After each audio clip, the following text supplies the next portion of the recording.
ረደረ እባክህ ግብኩሽ ማለት ተነሽና ያልኩሽን አድርጊልኝ። እሷ አትሪልኝ። ተነሺ ዳሬ ያልኩሽ ነገር አድርጊ። ተነሺ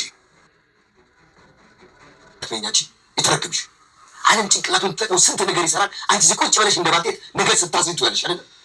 አደከምሽኝ እኮ አብቂ። አባዬ ጧት አስረድቼው የለ።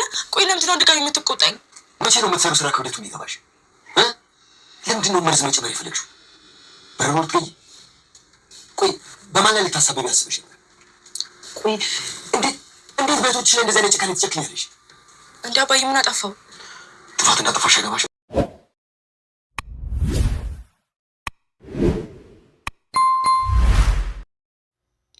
እውነት ትቀጥናለች እንጂ አትበጠስም የሚባለው እውነት ነው። በአቤጌል ላይ አይተነዋል ማለት ነው።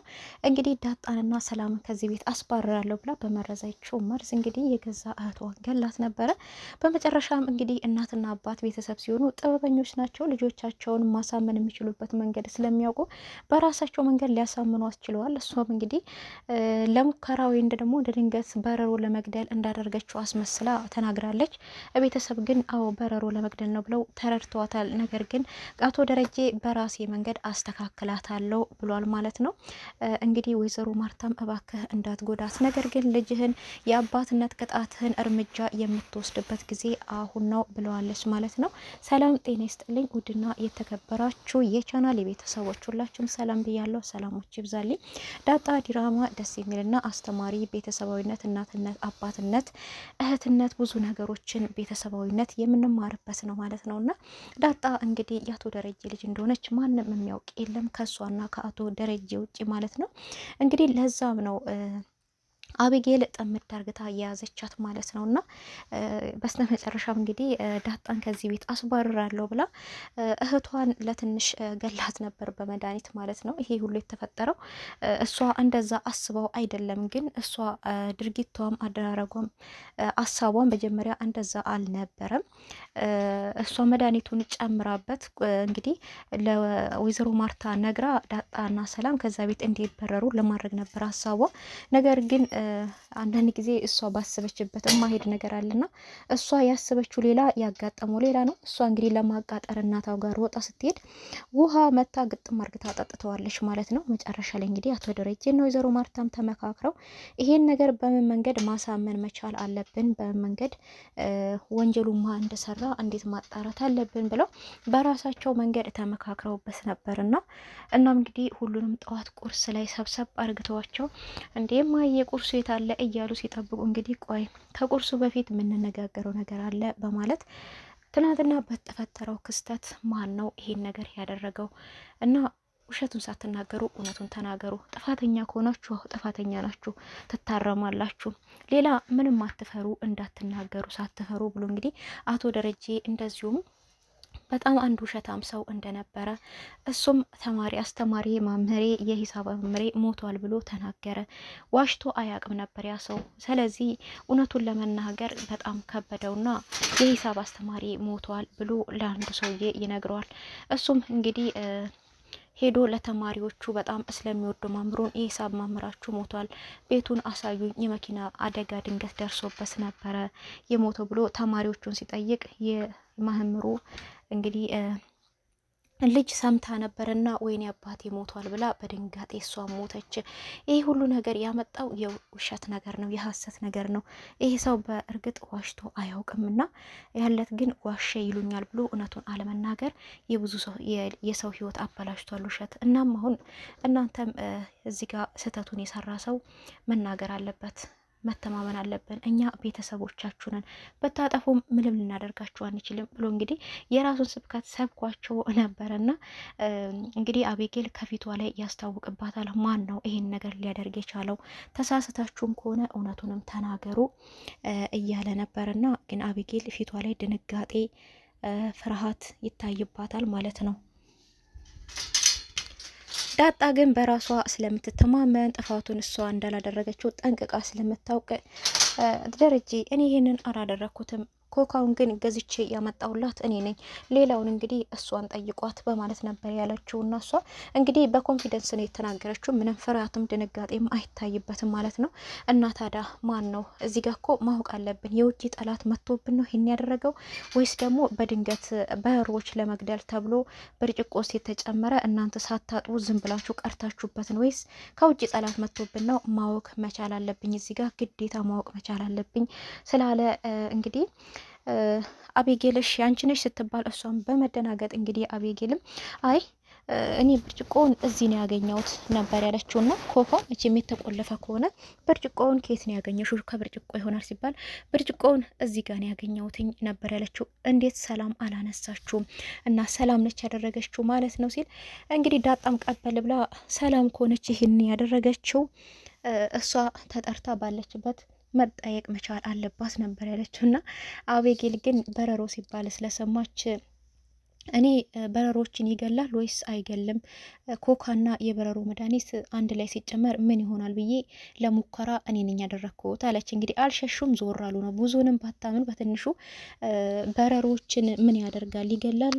እንግዲህ የበረሮች መድኃኒት ኮካውት ሲጨመር ምን ይፈጥራል ብዬ ለሙከራ ነው ያደረግኩትኝ ነበር ያለችውና ነገር ግን ደግሞ ከዛ ቀደም ብላ ለወይዘሮ ማርታ ለእናቷ መጥፎ ህልም እያየች እንደሆነ ዳጣ እያስፈራራቻት እየዛተችባት እንደሆነ ነበረ ለእናቷ እየነገረቻት ያለችው ማለት ነው። ይሄ ምንድን ነው እንግዲህ ነገሮችን አስቀድማ እየጎዘጎዘች ነበረ እናቷን ለማሳመን ማለት ነውና ነገር ግን እናቷን ብልጥና አስተዋይ ሴት ስለሆነች ይሄ ነገር ለተንኮል እየተጎዘጎዘ እየተስተካከለ ያለ ነገር መሆኑን ደርሳበታለች ማለት ነውና እንግዲህ መጨረሻ ላይ አትዋሹ፣ ይኸውላችሁ እዚህ ቤት እናንተ የማታውቁት ካሜራ ተገጥሟል። ስለዚህ ተዋሻችሁ ደግሞ ካሜራውን መጀመሪያ እናንተ እንጠይቃችሁ ብለን ነው ካሜራውን ያላየ ነው። ብትዋሹ ካሜራውን አይቼ ግን እውነቱ ከታወቀ አለቃችሁም ነበር ያለው። እናቱ ደረጀ እንግዲህ በጣም ፈርታ እሷም ካሜራውን ሊያው አቤጌል ትክክለኛ ነሽ እርግጠኛ ነሽ ወይ ሲላትም አዎ አባዬ ለምንድን ነው ታዲያ ካሜራ የምታየው? ደግሞ እኛ ሳናውቅ ለምንድን ነው ካሜራ የምገጥሙት ነበር ያለችውና እና ምን ችግር አለው የቤቴን ደህንነት ለመጠበቅ ካሜራ ብገጥም ግዴታ እናንተ ማማከር የለብኝም፣ ግን ካሜራውን አንስቼ ከማየቴ በፊት እውነቱን ተናገሩ ስለተባለ እንግዲህ እሷን በጣም ስለጨነቃት እውነቱን መናገር ችላለች ማለት ነው። መድኃኒቱን እንግዲህ እሷ ብርጭቆ ውስጥ እንደጨመረች እንደዚሁም ደግሞ መድኃኒቱና ኮካው ሲቀላቀል ምን ይፈጥራል የሚለው ለማየት ነው እንጂ ለሌላ ነገር አይደለም ብላለች ማለት ነው። ይህን ነገር እንግዲህ እሷ ትታው ስትነሳ ውሃ መታ እንደጠጣችው በዋነኝነት ግን እሷ እንደሆነች ያደረገችው ታውቋል ማለት ነው። እዚህ ጋር ዳጣ ነጣ ወጥታለች ማለት ነው። እና እንግዲህ አቶ ደረጀ እውነቱን ሲያውቅ በጣም ነው ያዘነው፣ በጣም ነው ልቡ የተሰበረው። ወይዘሮ ማርታም እንዴት እንደዚህ ሊሆን ይችላል? እንዴት ምን አይነት ክፋት ብታስቢ ነው ይህን ነገር ያደረግሽው? በማለት እንግዲህ አቶ ደረጀም በቃ ብሎ ምንም እንዳልተፈጠረ በጣም በመናደድ እንግዲህ ባሉበት ትቷቸው ወጥቷል። ወይዘሮ ማርታም እኔና አንቺ ለብቻ ማታ እናወራለን ነበር ያለቻትና ግን በመጀመሪያም ያው ማስጠንቀቂያም ነግራት ነበር። ያው እሷ ናት አልሰማ ያለችው እንጂ መከራውን ቤት አለ መከራም ይምከረው ነው የሚባለውና አቶ ደረጀን በጣም በመናደድ እንዴት እንደዚህ ታደርጋለች? ምን ብታስብ ነው? ምንድነው እንደዚህ የሚያደርጋት እዚህ ቤት ብለሽ ታስቢያለሽ? ቢላትም እንግዲህ ወይዘሮ ማርታ እሷም በቃ እኔ እንደተረዳሁት ከሆነ ተደብቄ ሳዳምጣቸውም ያደረገችውም እሷ ነች። እንደዚሁም ደግሞ ይህንን ነገር ያደረገችው ዳጣንና ሰላምን ከዚህ ቤት ለማስባረር ነው።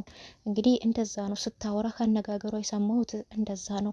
ዳጣ ከዚህ ቤት እንድትወጣ ትፈልጋለች። ዳጣን ከዚህ ቤት ለማስወጣት ነው ይሄን ነገር ያደረገችው።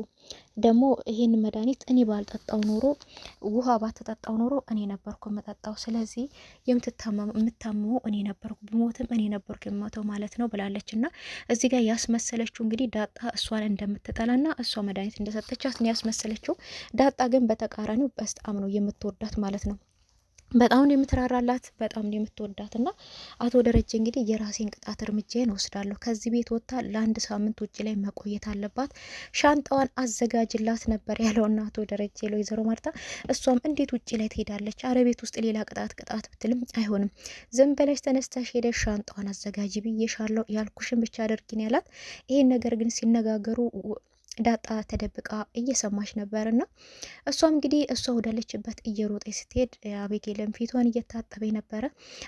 አብይ ባክሽን አባዬ ወይ ለምኘው ወይ ለጊዜ ዞር በይ ሌላ ችግር ተፈጥሮብሻል ከቤት ትወጫለሽ እየተባልሽ ነው ስትላት፣ እና ምን አድርጊ ነው የምትይኝ? ማን አቃጥሪ ያለሽ? አንቺ ለምንድን ነው የምትከታተኝ? ሂጂ ከአጠገቤ በማለት እንግዲህ በማመናጨቅ ነበረ ከአጠገቧ ያባረረቻት ዳጣን። ዳጣ ግን ለእሷ በጣም ነው የምታስብላት፣ ትወዳታለች፣ በጣም ነው የምትወዳት ማለት ነው። እና አቤጌል ግን የዛ ተቃራኒ ነ። ይሄ ምክንያቱ እንግዲህ አይታይባትም። ዳጣ የምታውቀው ብዙ ሚስጥር አለ፣ አቤጌል ግን የማታውቀው ነገር አለ እና በዛ ምክንያት ነው ብለንም እናስባለን ማለት ነው። ነገር ግን መጨረሻ ላይ ተታጥባ ምናምን አባቷ ጋር ሄዳ አባዬ ምናምን ስትል እሱም አባዬ አትበኝ እኔ አባትሽ አይደለም ውጪ ካጠገቤ ሻንጣሽስ የት አለ ነበር ያላትና የምሻንጣ ብትለው ከዚህ ቤት ትወጫለሽ፣ ከዛሬ ጀምሮ ተቀጫለሽ፣ ቅጣትሽን ማግኘት አለብሽ ነበር ያላትና እሷም እንግዲህ በጣም ደንግጣ እንግዲህ አባቷን ለማስተባበል ሞክራ ነበረ። እሱ ግን በፍጹም ዓይንሽን ማየት አልፈልግም፣ ሻንጣሽን አዘጋጅና ትወጫለሽ ነበር ያላት ከቤትና ምንም መፍትሄ ስላጣ ይማዬ ይማዬ እያለችም እየተጣራች ነበረ። እናቷም እንግዲህ ምንም ልታደርግላት አልቻለችም። ምክንያቱም የሰራችው ጥፋት በጣም ትልቅ ጥፋት ነው ያጠፋችው፣ ስለሆነ ምህረት የሚደረግላት አይደለም። እቺ ልጅ አንድ ነገር ብትሆን ያን ነገር እንደጠጣች እንግዲህ የገዛ እህቷን ነፍስ እንግዲህ አጥፍታ ነበረ። አስባበትም ባይሆን ለተንኮልም ቢሆን ያደረገችው አንዳንድ ጊዜ ለተንኮል ሌሎች ሰዎችን ጎዳለን ብለው ያደረጉት ነገር ወይ እኛንም ሊጎዳን ይችላል ወይ ደግሞ የራሳችንን ሰው ሊጎዳ ይችላል ማለት ነውና እሷም እንግዲህ አሁን በዚህ ባይሳካ በሌላ ነገርም ቢሆን አለቅሽም፣ በተኛሽበትም ቢሆን መጥቼ እንቅ አርጌ ነው መገልሽ ነበር ያለቻት እንግዲህ ዳጣም ማለት ነው። እሷም አቤጌል ተይ፣ እስከዚህም በፊትም ብዙ ነገሮች አስበሻል፣ ብዙ ነገርሽ ማሲረሻል፣ አደርገሻል። ነገር ግን አንዱም የተሳካልሽ ነገር የለም። ስለዚህ ትተሹ በሰላም በፍቅር በአንድነት ተሳስበን ብንኖር ነው የሚሻለው ነበር ያለቻት። ና ምን አባሽ አገባሽ አንቺ ለም ከዚህ ቤት አትወጭምም እያለች ነበርና አይ አሁንም ልሱን ትተሽው አባዬ ሌላ ነገር እያሰበልሽ ነው ስትላት፣ አባዬን ያልሽው አባቴን ነው አባዬ ያልሽው ስትላት እንግዲህ አይ ተሳስቼ ነው አባዬ ያልኩት ይቅርታ። ምንድነው ደግሞ ናታንም አባዬ እያሉ አይደለ እንዴ ስትላት እንግዲህ ናታን ይበሏ ምን አገባሽ ታዲያ አንቺ ምን ቤት ነሽ ነበር እንግዲህ ሲጨቃጨቁ ናታን ይመጣል ማለት ነው።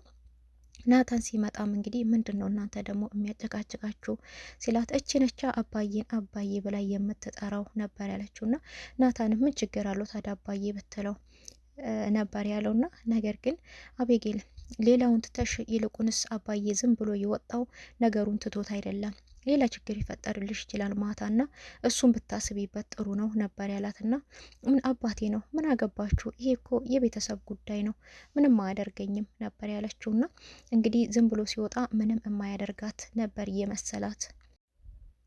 ዳጣና እንግዲህ ናታንም እያወሩ ነበርና እሱም ዛሬ ፊልም ልጋብዝሽ እያላትም እያወሩ ነበር። እሷም በመጀመሪያ ሚስትህን አስፈቅድ እያለች ሙድ እያያዘችበት ነበረ። እንዲሁም አቤጌል ግን ምን ብትሆን ነው ይህንን ነገር ልታስበው የቻለችው? ምን ቸግሯት ነው? ምን ተቸግራ ነው እያላትም ነበር። እሷ እንግዲህ ችግሩማ አንተ ነክ ባከን ወደዛ ወይን አግባትና ገላግለኝ አቃጥላኮ ባናት የልደፋኝ ነው ነበር ያለችውና ናታን ግን እንኳን አይደለም እሷን ሊያገባ በፍጹም አያስበው ማለት ነው ከክፋቷም አንጻር ማለት ነውና በጣም ክፉ ናት ዳጣ። ግን ያው በቃ አግባትና ገላግሌ ነበር ያለችው። ቢሆንም በስተ መጨረሻም እንግዲህ ተወስኖባታል። አቤጌል ከዚህ ከቤት ትወጫለሽ፣ በይ ኮተትሽን ይዘሽ ውጪ ለአንድ ሳምንት ተብላለች። እሷም አባዬ መሽቷል እኮ የት ነው የሚሄደው በዚህ በሌሊትም እያለች ነበረ። አያገባኝም ውጪ ተብለሻል ውጪ ነው ያላት እና እሷም እንግዲህ ልትወጣ ስትል ወይዘሮ ማርታም እያለቀሰች ነው። ውሃም እንግዲህ አባዬ የት ነው የምትሄደው እህቴ እኮ ናት ስትል እንግዲህ እሷም እያለቀሰች ነበረ። እሷም አያገባሽም ቁጭ በይ ዝም ብለሽ ብዬሻለሁ ብሎ እንግዲህ አቶ ደረጀ በጣም ሲሪየስ ሆኗል ቤተሰቡ ላይ ማለት ነው። እሷም ምንም አማራጭ ስላጣች እንግዲህ ሻንጣዋን ቦርሳዋን አንጠልጥላ ልትወጣ ተገዳለች ማለት ነው አቤጌል። ውሃም እንግዲህ በጣም እንደምንወዳት ነው የተረዳ ነው። እሷም እያለቀሰች ነበርና አቤጌል በር ከፍታ ስወጣ እንግዲህ እኔም ልከተላታ ነበር ብላ እንግዲህ የተነሳችው ማን ነው ተከታያለሽ አርፈሽ ተቀመጪ አንቺም ነው ያላትና እንግዲህ ተከትላ ወጣ ወደ ሆነ ቦታ ልታሳርፋት ወይም ደግሞ አብራት ውጭ ላይ ልታድር ነው ውሃይን ነገር ዳጣ ይሄን ነገር ያደረገችውና አቶ ደረጀ ግን የታባሽ የምትሄጂው አንቺም ቁጭ በይ እዚሁ ማነው ተከታያት ያለሽ? አንድ ሰው ከዚህ ቤት ወጥቶ እንዳይከተላት ይሄ ጥፋት የተሰጠው ለሷ ብቻ ነው ብሎ እንግዲህ ወስኗል ማለት ነው። አቤጌልም እንግዲህ ሻንጣዋን ይዛ ቀጥላለች ወደ ውጪ። ጨለማ ነው። እዚህ ላይ እንግዲህ መንገድ ላይ ውሻ ብቻ ነው የሚታየው። እንግዲህ ከውሾቹ ጋርም ታድርም እንደሆነ እንግዲህ አርጁም ይመጣላት እንደሆነ አርጁም ተደውል እንደሆነ እናያለን ማለት ነው። እንደዚሁ አርጁም እንግዲህ ሳሚልኝ ብሎ መጠን ልኳት ነበረ። መጠን ግን አይ ተሳምኳት ትመታኛለች አትለቀኝም ብላ ነበረ። ተመጣችሽ እኔ እንደ ሮኬት ተወክሽ እመጣልሻለሁ አትነካሽም ነበር ያላት። እሷም እንግዲህ ለአቤጌል አርጁ እወድሻለሁ ብሎሻል ስትላምትም እንግዲህ ልትመታት ነበረ የተነሳችውና ጓደኛዋ ውሃ ግን እህት ጓደኛዬንማ አትቻትም ብላት ነበረ። በቀጣይ ቪዲዮ እንግዲህ ምን ተፈጠረ? አቤጌል ውጭ ላይ ወጥታ ቀረች ወይስ ደግሞ ውጭ ላይ አደረች የሚለውን ነገር ይዤላችሁ መጣ ይሆናል። እስከዛ ድረስ ቸር ሰንብቱልኝ። ባይ ባይ።